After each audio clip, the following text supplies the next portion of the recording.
The Women and Girls Initiative was funded by the National Lottery Community Funds between 2016 and 2021. It supported 62 women and girls projects across England for up to 5 years each. This film features words and drawings from women and girls supported by and working for some of the projects.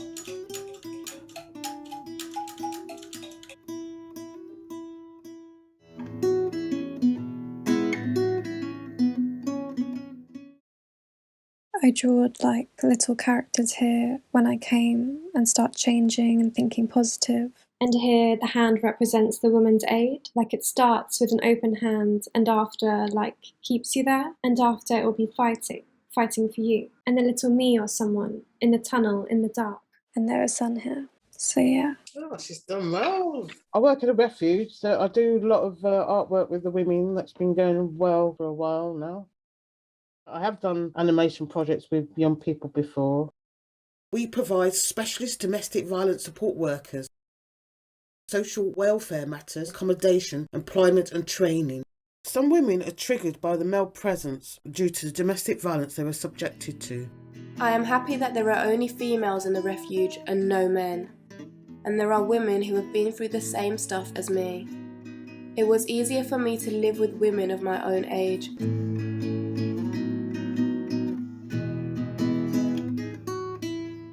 Being at the refuge has showed me the way to value myself.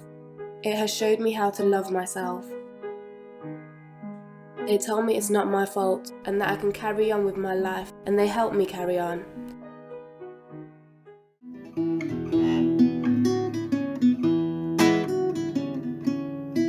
We work with young parents under the age of 23. So what I was funded to do by the Women and Girls Initiative and the Big Lottery was to work with mums who are having their children removed. We say to the mums I work with who are potentially going to lose their children that every day is a new day to start again, even if today's been horrific and it's not gone to plan and we've been in court and it's just gone wrong. Then we start again tomorrow. We just start afresh, we rip it and we start again and we keep going. The storm never does last, does it? Everything's temporary. So, and that's the feelings that they tell me that they experience when they're in this process.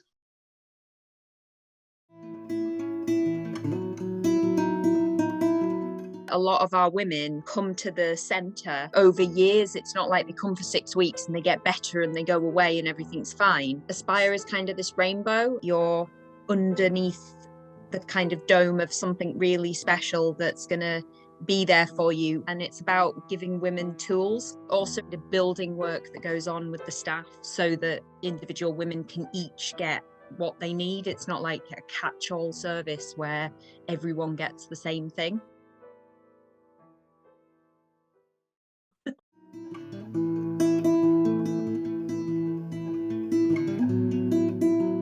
We work with women whose lives are negatively impacted by prostitution. So what we usually find is they'll develop criminal records, and their criminal records will not allow them to get other work. They stay entrapped in this circle of the habit. And then sometimes it can lead on to drug addiction, alcohol addiction. So that's stuff that we try and support them with as well.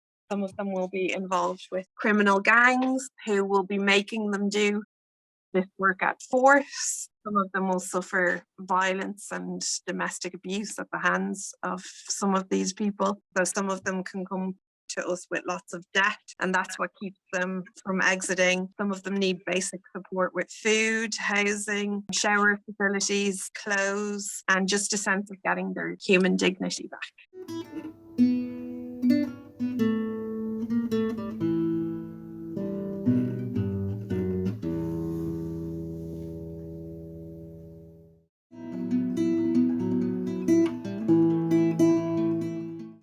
This is SBS. This is me before, like, whatever happened. I was abandoned in this country. I was alone. I didn't have anybody. And after I joined Black Sister, I start to smile. I start to talk, and I got a friend. So like this, I try to make.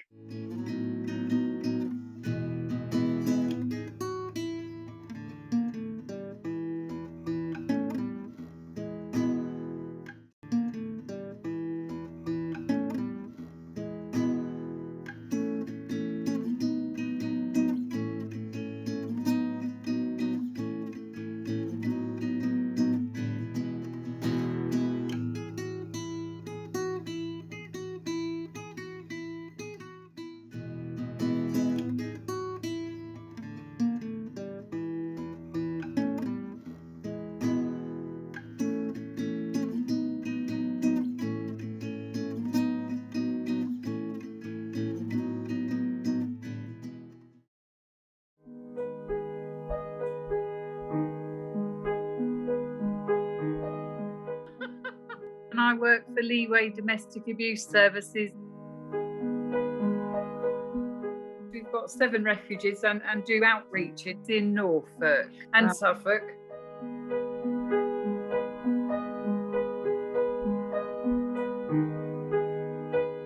We are very keen to introduce something. I work for an organization called Saheli in Manchester, and we are finding a lot of our women learn through visual arts.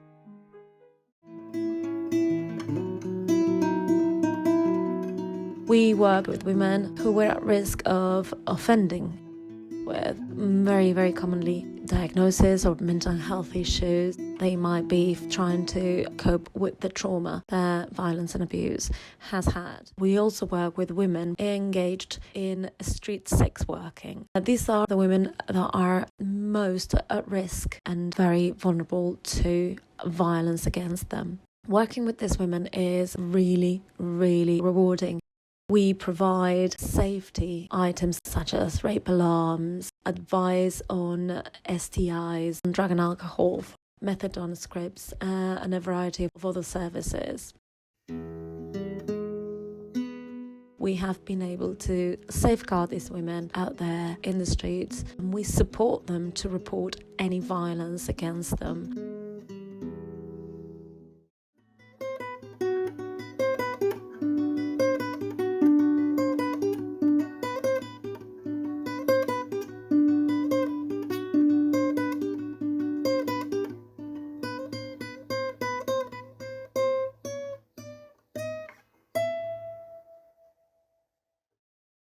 I drew what a typical sort of drop-in session at our project would look like in non-COVID times. So we've got like the young women sat on the table with like drinks and food. Some of the craft activities we were doing, paper mache balloons suspended from the ceiling. And what we did was got the young women to write messages in them. So like we always have a really relaxed atmosphere with music and food. This represents like the power of connection with the young women that we work with, that a lot of them have missed over sort of the past year and a half.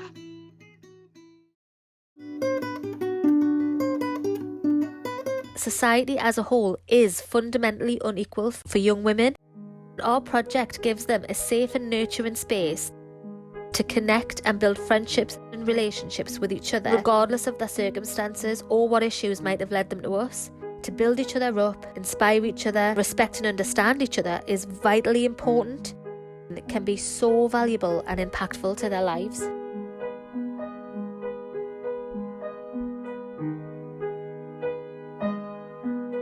I have changed my life, and I think I have changed it forever.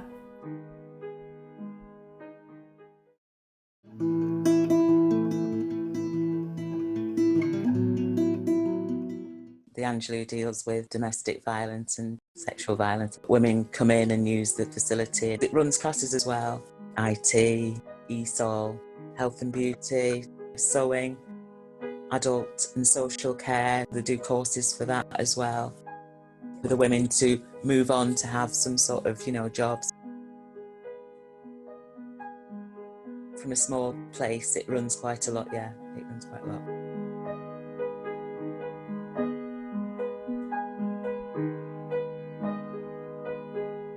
The H stands for happy. It's like escaping from lots of people and being happy now.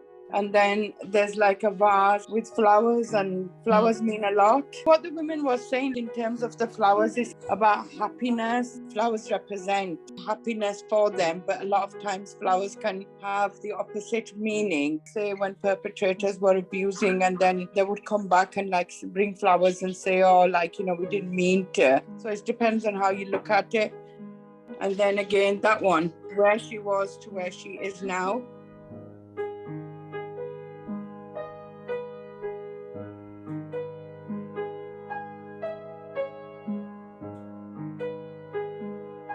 And there was quite a lot of S for safety. When they came, they didn't know how they would be safe. Now I feel safe.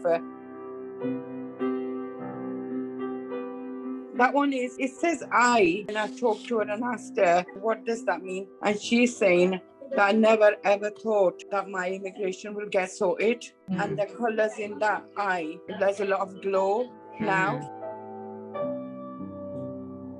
There's the waves here, so you're kind of coming through the waves, but you are overcoming the waves. That one is F stands for freedom. She says what it means is this is a cage. She's put two words there. Escape from the cage to freedom. She's only come to us last night.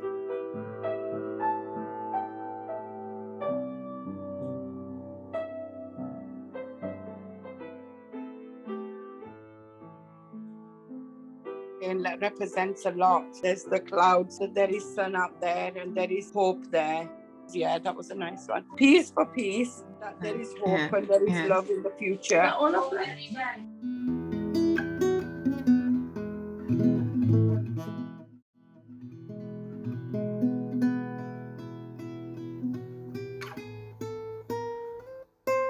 really struggling at the moment. I have such severe anxiety. It's a really difficult time. That is how I rescue myself, by going back into nature. It takes you back to a good place. This is me and Chris down at the allotments before lockdown. I've got one of us watering, one of us digging, one of us planting. Got the polytunnel and a deck chair. And then the Bright Horizons flower, because it's all part of Bright Horizons and Grow. Well, that's a group at North Devon Against Domestic Abuse. It's a craft and art group run by Chris. A really, really lovely, inspiring, safe place for women to build confidence and try new things and also just have a nice time together. It's a group for people recovering from domestic abuse. It's about growth, so everybody gets a flower when they join, and that's a flower from a non-abusive person. So it's about reclaiming that and just recognising the beauty in the world and having something to take care of. The group is about a safe space for women. We mostly do crafts, but it's about being together. We've had self-defence for women and we've had pamper sessions, and then we do outings. I go and pick people up and things like that. And it runs through the holidays in non-COVID times. It's a group of women who've been abused who I work with. It's making us more stronger together, representing North Devon and Cornwall, and also we're preventing it from happening to other people, other women with learning difficulties and disabilities.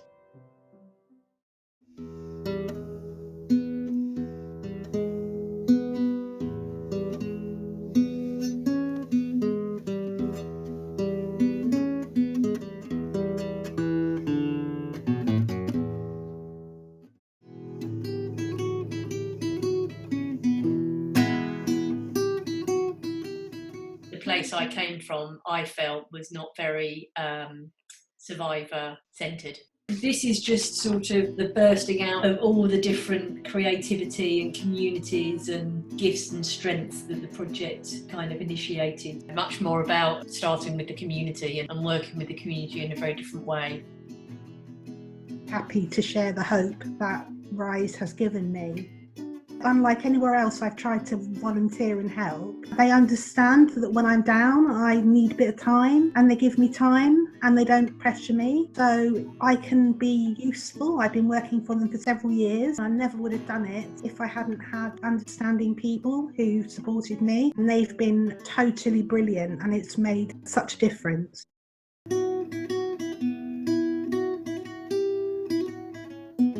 Primarily a domestic violence charity, but we do have referrals for other different needs. They're 12 to 19 that get referred during term time. In the summer we're doing activities for them, building self-confidence. A couple of courses running as well, so we have lots of different groups, art group, mindfulness groups, just lots of different activities at the minute.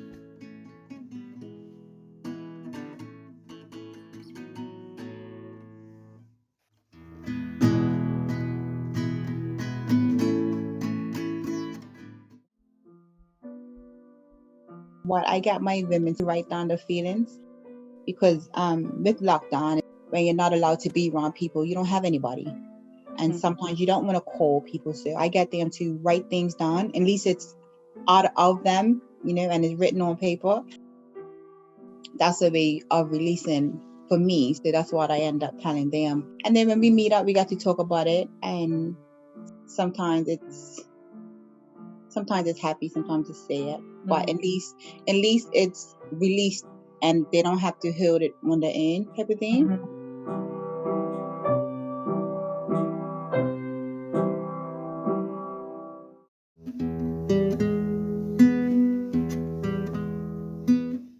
Prior to COVID, we delivered everything face to face pretty much. We're in the building every day. Our groups we had online, especially during lockdown. They're a lifeline. A lot of them I had worked with face to face for a year, building that rapport, and then suddenly couldn't see them. And I was maybe their main human. It has been a challenge. Mental health's probably been the biggest thing we've been dealing with. We do a lot of sort of informal education, so we do topics like healthy relationships, online safety, to things like budgeting, cooking, baking, trying to get out in just the fresh air and nature to try and improve their mood and well-being and things as well.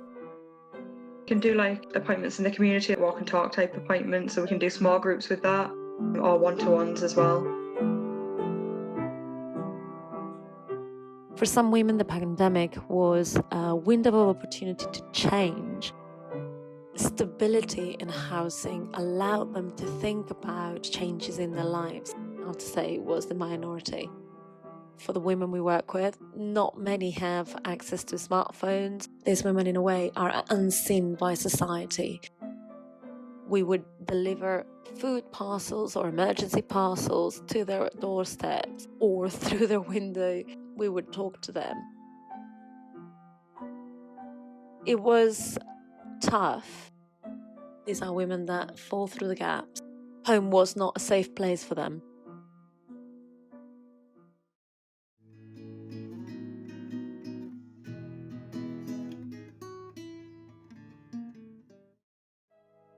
When I first came here, I wanted to end my life.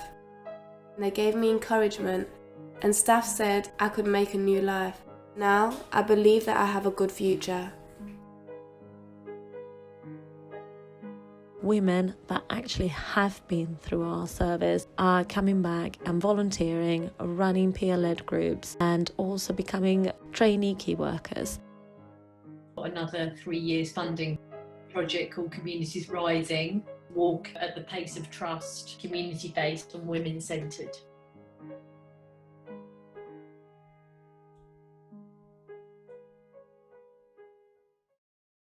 I love singing and I love playing the guitar.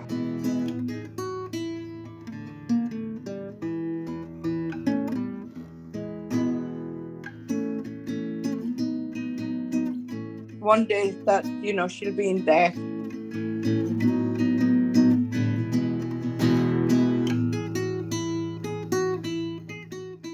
You asked us to draw what was the best thing project offered. The influence of breaking those chains flows out into other parts of society and how things grow from the ground up. I think that's really inspiring.